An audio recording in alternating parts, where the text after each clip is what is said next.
देखो हम लोग आज दूसरी पद्धति, कौन सी पद्धति, सेंटीमीटर ग्राम सेकंड पद्धति के बारे में बात करेंगे। तो सेंटीमीटर ग्राम सेकंड पद्धति किस देश के निवासियों के द्वारा प्रारंभिक समय में प्रयोग किया गया? फ्रांस के। की करियो कि जब बात करो तो ओकरा रिपीट करियो, सब लोग रिपीट करियो। वैसे की होय छै ना, दिमाग में वो बात कंजप्ट होय छै। रिपीटेशन से तोरा की होय छै, उच्चारण करे के क्षमता बढ़े छै। और वो बात जे बात तो एक बार सुन लहा तो हमें बोल लिए तो सुन लहा आ फिर तो बोल रहा। अब देखा हमरो मुंह कत्ती दूर में छै, दूर में छै। और यहाँ से ध्वनि के ऊर्जा जेते कहाँ तक? कान तक। सुने के प्रक्रिया यानी सीखे के प्रक्रिया। सीखे के प्रक्रिया में हम क्या गो यंत्र के प्रयोग करते हैं?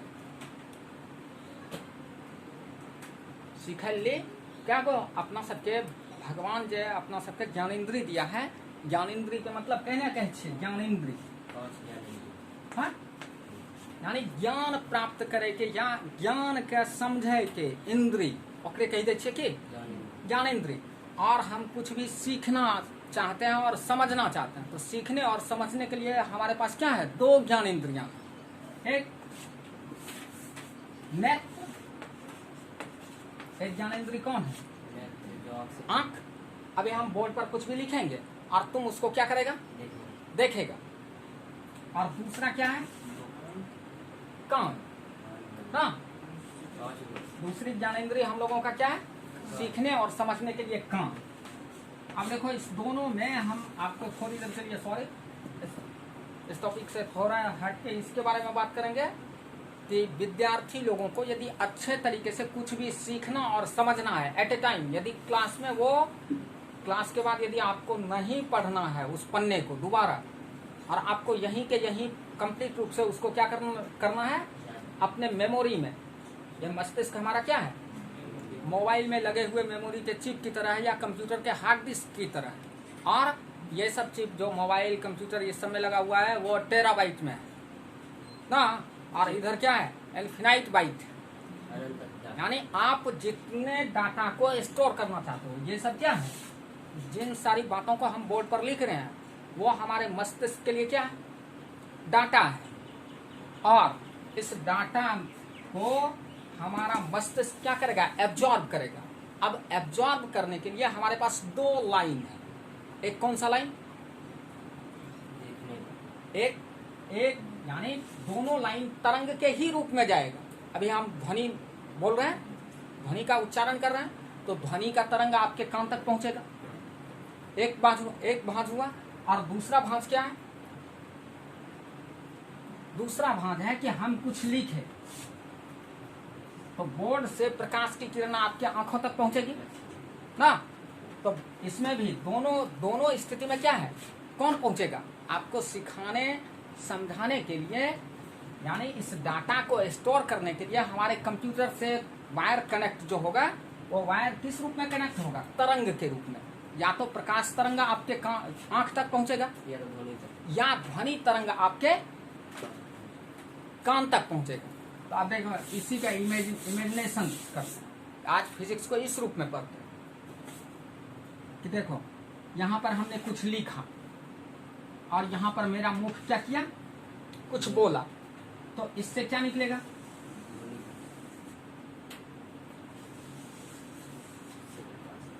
ये देखो ये क्या है? ध्वनि तरंग ना। ये कौन सा तरंग? ध्वनि तरंग। और ये कौन सा तरंग? प्रकाश तरंग ना। अब इस यानी हमारे बोलने पर हम बोल रहे हैं और बोर्ड पर लिख रहे हैं तो मुख से ध्वनि तरंग आप लोगों के कान तक पहुंच रही है। और हम जो कुछ बोर्ड पर लिख रहे हैं वो प्रकाश तरंग के रूप में आपके नेत्र तक पहुंच रहा है ना। ये हमारा कान नहीं, आपका कान ना। तो जिसको सीखना है या समझना है उसको इस दोनों ज्ञानेन्द्रिय का क्या करना पड़ेगा? प्रयोग करना पड़ेगा। और उसमें भी कौन से ज्ञानेंद्रिय का सबसे अधिक प्रयोग करना चाहिए मानवों को? ये जो प्रकाश तरंग वाली ज्ञानेंद्रिय है आंख, इससे ज्यादा सुना जाता है। अब आप बोलोगे कि इससे देखा जाता है कि सुना जाता है? आंख से क्या किया जाता है? देखा जाता है। लेकिन आंख से देखने की क्रिया में भी क्या उत्पन्न होती है? विद्युत ना। आंख ऐसे नेत्र का गोलक होता है, और नेत्र गोलक के पीछे में कौन सा, 10th क्लास में हम लोग पढ़े ना, मानव नेत्र की बनावट। और नेत्र के पीछे में कौन सा भाग रहता है? रेटिना ना। इस पर प्रतिबिंब बनता है। लेंस क्या करता है? मानव नेत्र का लेंस प्रतिबिंब को कहां पर बनाता है? रेटिना पर। तो आपने बोर्ड पर जिस भी कथन को देखा, उसका प्रतिबिंब कहां बन गया? रेटिना पर। और रेटिना उस कथन को किस रूप में? विद्युतीय तरंग के रूप में परिणत किया। क्या बनाया उसको? विद्युत तरंग ना। क्योंकि आप मस्तिष्क के अंदर इमेज नहीं देखते हो, मस्तिष्क के अंदर आप क्या देख रहे हो? आप विद्युत झटका का महसूस करते हो। आपका तंत्रिका तंत्र उसे विद्युतीय तरंग के रूप में आपके मस्तिष्क तक पहुंचाता है। अब देखो ये कान, तो जितनी ज्ञानेंद्रियां होती हैं वो सब किससे जुड़ी रहती है? तंत्रिका तंत्र से। और तंत्रिका तंत्र हमारी किससे जुड़ी रहती है? मस्तिष्क से। तो अब ये ध्वनि तरंग चला, ये ध्वनि तरंग भी किससे जुड़ा हुआ है? यानी ये जो कान था ये भी बनाया क्या? विद्युत तरंग। यानी कान भी हमारे कान में जो ध्वनि तरंग आया या हमारे आंख में जो प्रकाश तरंग आया, ये दोनों तरंग हमारे इन दोनों यंत्रों में, आंख में और कान में पहुंचने के बाद किस में रूपांतरित हुआ? विद्युतीय तरंग में। और ये विद्युत तरंग कहाँ पहुंच गया? मस्तिष्क में ना, हमारे दिमाग में पहुंचेगा। अब देखो ध्वनि, अभी हम बोल रहे हैं कहाँ में? ध्वनि को चलने के लिए अभी माध्यम कौन सा है? हवा। और प्रकाश को भी चलने के लिए माध्यम कौन सा है? हवा ना। प्रकाश भी आपके आंख तक, बोर्ड से परावर्तित प्रकाश की किरणें किस माध्यम से होकर के जा रही हैं? हवा के माध्यम से। और ध्वनि तरंग भी आपके कान तक पहुंच रही है किस माध्यम से? हवा माध्यम से। तो वैसे देखिए, ध्वनि तरंग को चलने के लिए किस माध्यम की आवश्यकता है? हवा माध्यम की आवश्यकता है।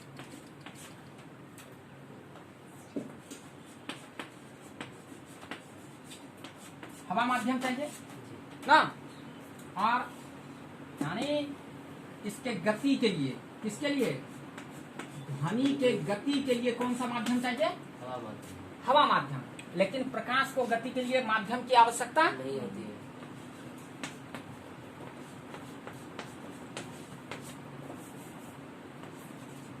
गति के लिए माध्यम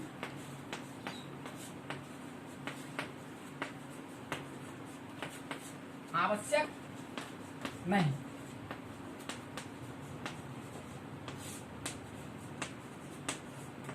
हाँ, तो अब आप अंतर बताइए कि आप इस क्रिया से अधिक सीख सकते हो या इस क्रिया से अधिक सीख सकते हो? कौन सी क्रिया से अधिक सीख सकते हो? या कौन सी क्रिया से कौन सा यंत्र अधिक विद्युत तरंग का निर्माण करेगा?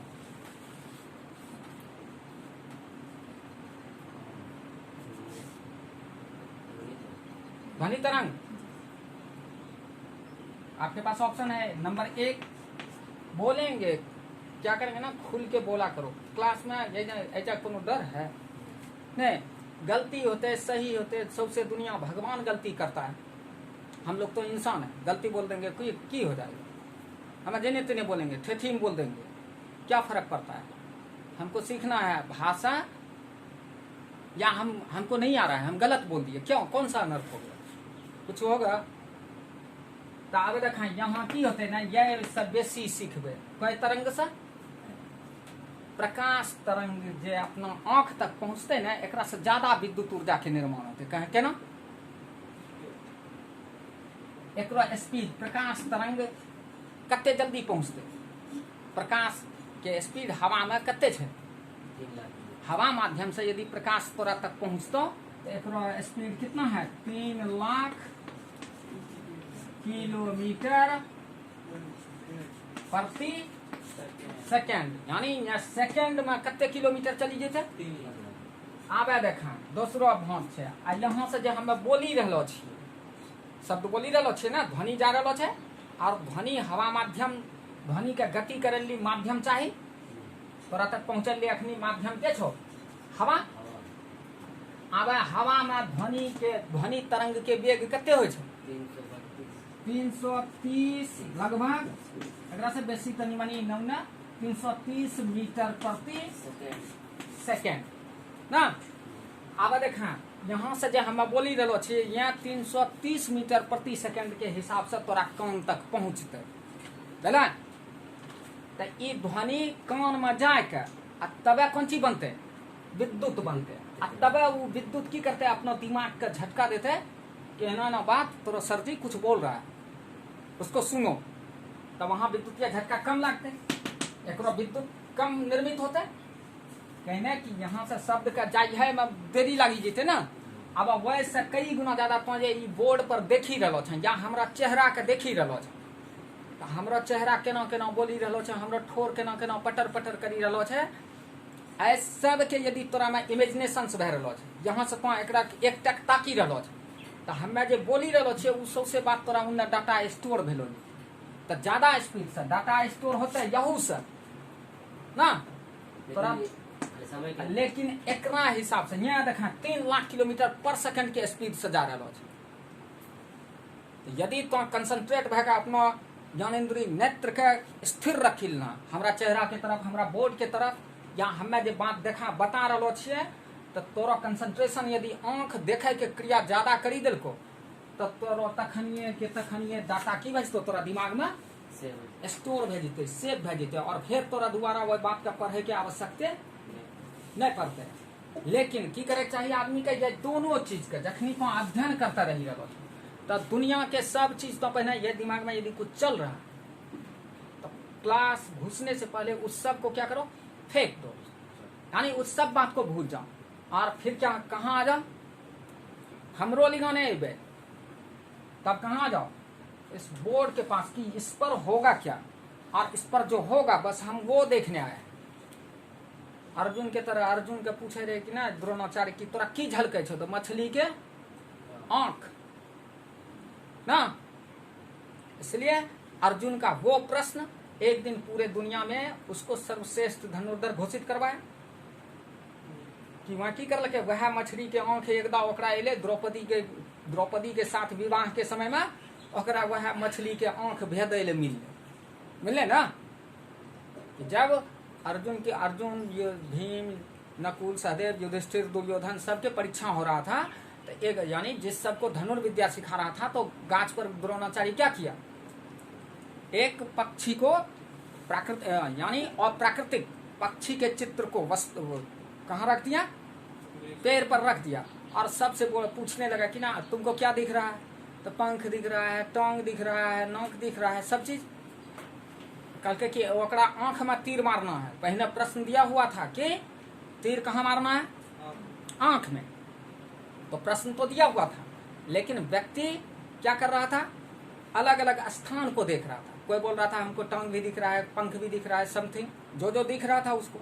जब अर्जुन को पूछा गया कि तुमको क्या दिख रहा था, कल के कि सर जी हमरा खाली आंखें झलकी रहा है, हमरा की झलके छ आंख। तो वही दिन आए या ना आए, जिस दिन तुमको यहाँ मास्टर नहीं या दुनिया का कोई कथन नहीं, तुमको ये बोर्ड पर जब दिखाई देने लगेगा ये बोर्ड ही हमारा मास्टर है, हम तुम्हारा मास्टर नहीं है, ये बोर्ड हम तुम्हारा मास्टर है, इस पर जो भी लिखा जाएगा उसको कंसंट्रेट होकर के एकदम सावधानी पूर्वक तुम वैज्ञानिक ढंग से, यानी क्रमबद्ध तरीके से, वैज्ञानिक ढंग के मतलब की हो कि किसी भी कार्य को क्रमबद्ध तरीके से सुनियोजित करके, परीक्षण करके, जांच करके, और जब तुम उस काम को संपादित कर देता है, तो अभी देखो तुम विद्यार्थी है तो तुमको बोलेगा कि तुम वैज्ञानिक नहीं है, बोल सकता है ना, लेकिन तुम उनको सिद्ध कर सकता है कि देखिए विज्ञान में वैज्ञानिक होने की परिभाषा क्या है, कि यदि कोई मानव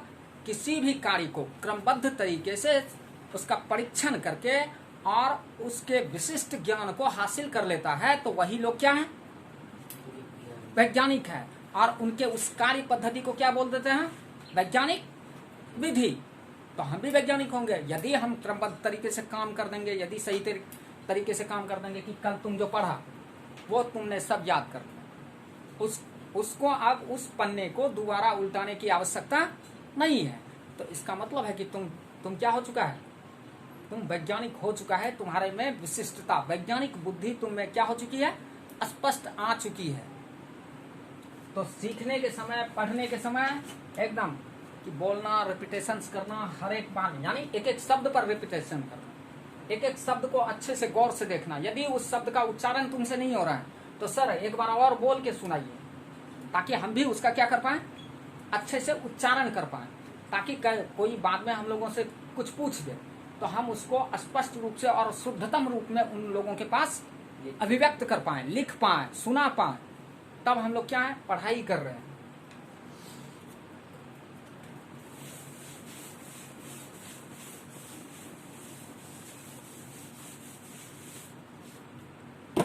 तो इधर हम लोग क्या सेंटीमीटर ग्राम सेकंड पद्धति के बारे में पढ़ रहे थे। तो सेंटीमीटर ग्राम सेकंड पद्धति क्या है कि जब हम लोग क्या करते हैं, लंबाई के लिए मात्रक क्या ले लेते हैं, कि विश्व में एक देश कौन था, फ्रांस ना, और वहां का नागरिक क्या किया, भौतिक राशि लंबाई को मापने के लिए क्या लिया, मात्रक लिया सेंटीमीटर। द्रव्यमान को यानी किसी भी वस्तु में जो भार मौजूद है उसको मापने के लिए भौतिक राशि क्या लिया, उस भौतिक राशि को मापने के लिए मात्रक ले लिया क्या, यानी द्रव्यमान को मापने के लिए ग्राम ले लिया। और समय, भौतिक राशि समय को मापने के लिए क्या ले लिया, मात्रक सेकंड। इस तरीके से उन्होंने एक अपनी पद्धति बनाई, फ्रेंच पद्धति बनाई, जो फ्रांस में लागू थी। और उस पद्धति को हम लोग क्या बोलने लगे, सेंटीमीटर ग्राम सेकंड पद्धति। इसको फ्रेंच पद्धति भी बोल देते हैं या मीटरी पद्धति भी हम लोग कहते हैं। ठीक है, चलिए इसके बाद दूसरा टॉपिक, इसके बाद कौन सा पद्धति था, मीटर किलोग्राम सेकंड पद्धति, MKS यानी मीटर किलोग्राम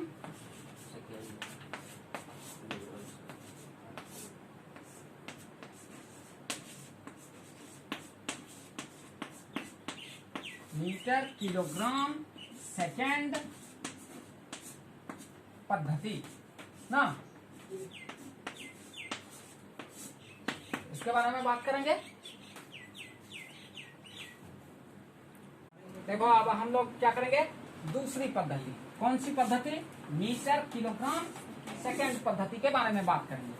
तो मीटर किलोग्राम सेकंड पद्धति, इस पद्धति के अंतर्गत हम लोग लंबाई को किस में माप लेते हैं, मीटर में, लंबाई को मीटर में मापते हैं। लंबाई भौतिक राशि है और लंबाई भौतिक राशि को मीटर में माप लेते हैं। उसके बाद द्रव्यमान भौतिक राशि को किस में, किलोग्राम में, किलोग्राम में।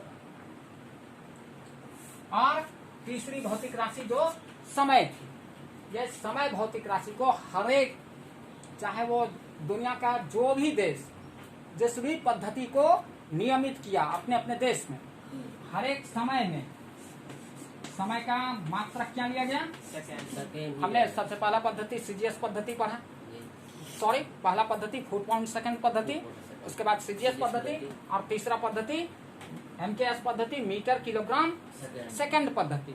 और इस पद्धति में भी हम समय का मात्रक क्या ले रहे हैं, सेकंड ले रहे हैं ना। तो इस तरीके से हम लोग मीटर किलोग्राम सेकंड पद्धति का निर्माण कर लिए। यानी दुनिया में सभ्यता का विकास होता गया और विकास के साथ साथ भौतिक राशियों के मात्रकों के मान में भी क्या होता गया, परिवर्तन आता गया। दुनिया में बहुत सारे भौतिक शास्त्री, रसायन शास्त्री, अन्य दार्शनिक उत्पन्न होते गए और उन्होंने अपने ज्ञान की विशिष्टता के अनुसार क्या किया, भौतिक राशियों को मापने के लिए मात्रकों में मूलभूत परिवर्तन किया ना।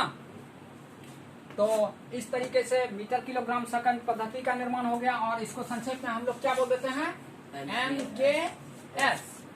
इस पद्धति को संक्षेप में क्या बोलते हैं, MKS पद्धति। अब इसमें हम लोग क्या 3 भौतिक राशि को मूल रूप से लेते थे, क्या, लंबाई, द्रव्यमान और समय ना। 3 भौतिक राशि था, और 3 भौतिक राशि के लिए मात्रक का प्रयोग कर रहे थे। जब MKS पद्धति के बाद हम लोगों ने किसका, विद्युत धारा को भी प्राप्त किया आधारी भौतिक राशि के रूप में।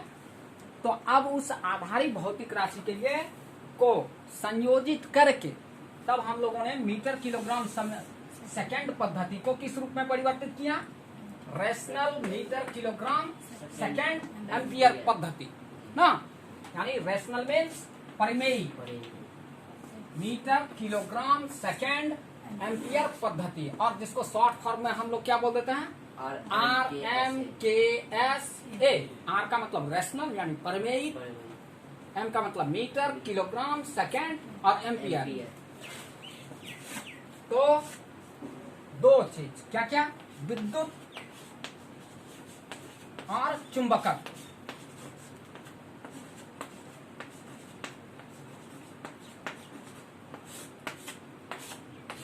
भौतिकी में इन दोनों विशिष्ट शाखाओं के आने पर तब हमने MKS पद्धति को चेंज करके क्या बनाया, RMKSA पद्धति का निर्माण किया। अब हम लोग क्या करेंगे, चौथा पद्धति, इसके बाद की पद्धति RMKSA पद्धति के बाद भी एक ऐसी पद्धति आई जो अंतरराष्ट्रीय स्तर पर क्या हुई, मान्यता प्राप्त की, जिसे हम लोग सिस्टम डे इंटरनेशनल यूनिट के रूप में जानते हैं, SI यूनिट के रूप में जानते हैं। अब हम लोग उस पद्धति के बारे में जानेंगे।